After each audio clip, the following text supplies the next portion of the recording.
This is Maximus Aviation.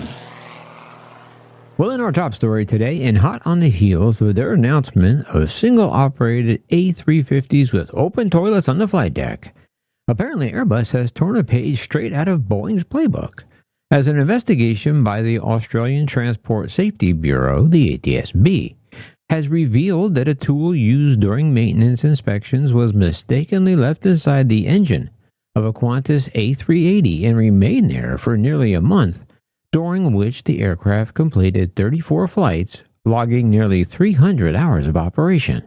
The incident occurred during a 3-day scheduled maintenance check on 6 December 2023 at Los Angeles International Airport in the U.S. Engineers conducted a borescope inspection of the outboard left engine of the Airbus A380-842 registered VH-OQI. During the inspection, a tool used to turn the engine compressor was inadvertently left in the engine inlet. Despite routine inspections meant to identify FOD or foreign objects after maintenance was performed and signed off on, the tool went unnoticed.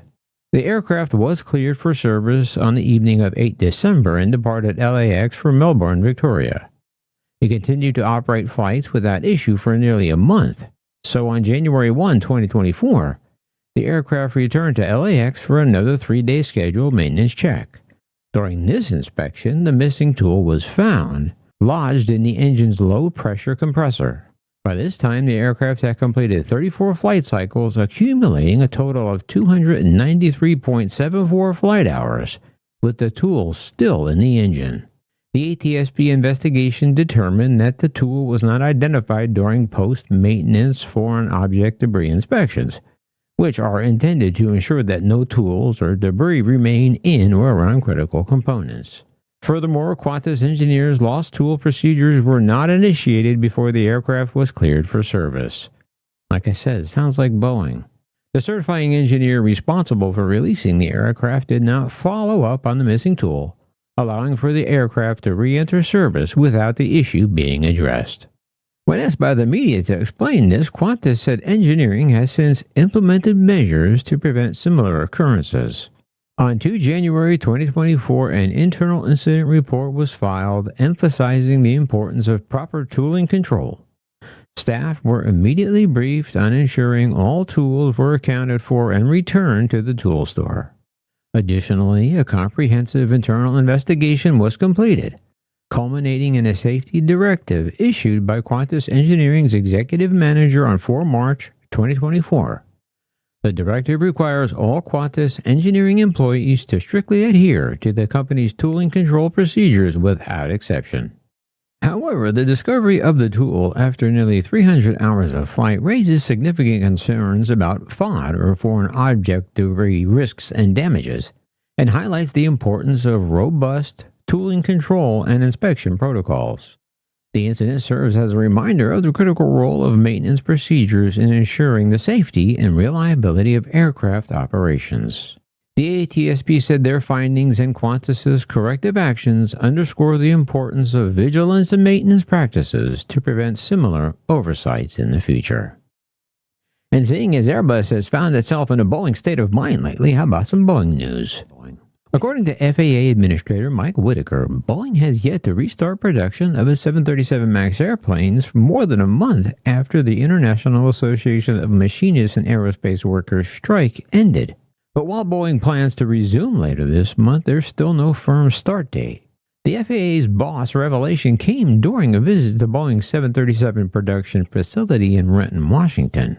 His visit was a public display of the FAA's effort to display a stronger oversight of Boeing. Whitaker met with CEO Kelly Ortberg to discuss the company's plans for a gradual production restart. Whitaker said Boeing is focused on strengthening its workforce, training, and supply chain to ensure smooth operations. Another meeting between the FAA and Boeing leadership is scheduled for January. And in a related story, during an interview with NBC News recently, Whitaker was asked if Boeing was too big for the government to allow it to fail. And Whitaker replied that, well, I think I would say that they failed already. And I think if you look at what happened in January, that was a failure.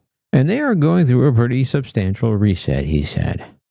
They have the resources to do the reset and rebuild in a much higher quality, safer manner.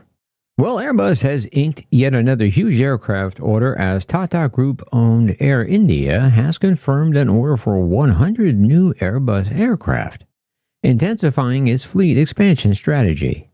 The order includes 10 wide-body A350 and 90 narrow-body A320 family aircraft, including A321neo models. This latest purchase builds on Air India's previous order of 470 aircraft placed with Airbus and Boeing last year. The new order increases Air India's total Airbus aircraft order to 350, up from the previous 250, 40 A350 and 120 A320 family aircraft. Alongside the aircraft purchase, Air India selected Airbus's Flight Hour Services component to support maintenance for its growing A350 fleet. The maintenance contract aims to optimize fleet reliability and performance through comprehensive engineering services and integrated component support. The chairman of Tata & Sons Air India highlighted the strategic rationale behind the expansion. He noted India's rapid passenger growth, improving infrastructure, and increasingly global young population as key drivers for the fleet growth, adding that these additional 100 aircraft will position Air India on a path to greater growth and support our mission of building a world-class airline that connects India globally. And Guillaume Ferret, Airbus's CEO, also expressed his enthusiasm about the continued partnership with Airbus and Air India. And finally, in a story you may have missed during the Thanksgiving holidays, 2 Delta Airlines flight attendants were arrested at Amsterdam Schiphol Airport on Friday, November 29, after failing pre-flight alcohol tests just minutes before their scheduled departure to JFK. Between 7 a.m. and 10 a.m., Dutch authorities conducted 445 breathalyzer tests on flight attendants and pilots at the airport as part of routine safety checks. But 2 crew members of Delta Flight DL49, a male and a female, were found to have exceeded the legal alcohol limit for aviation personnel in the Netherlands, which is set at 0.02%. The male flight attendant recorded a blood alcohol level of 0.23%, slightly over the limit. However, the female flight attendant registered a shocking 1.43%. That's more than 7 times the legal limit. I believe the technical term for how drunk she was is hammered. The 2 crew members had reportedly enjoyed a Thanksgiving layover in Amsterdam, of course, prior to the incident. In a statement, the Dutch police confirmed that the female flight attendant was fined 1,900 euros, approximately $2,000 for the violation. Delta Airlines has not commented on the arrest or the status of the employees, but the incident underscores the strict regulations governing alcohol consumption for flight crews aimed at ensuring the safety of passengers and crews in the air. She was drunk. Anyway, with that, that's all I have for you today. So I'll meet you down in the comment section to read what you have to say. And until next time, as always, this is Maximus.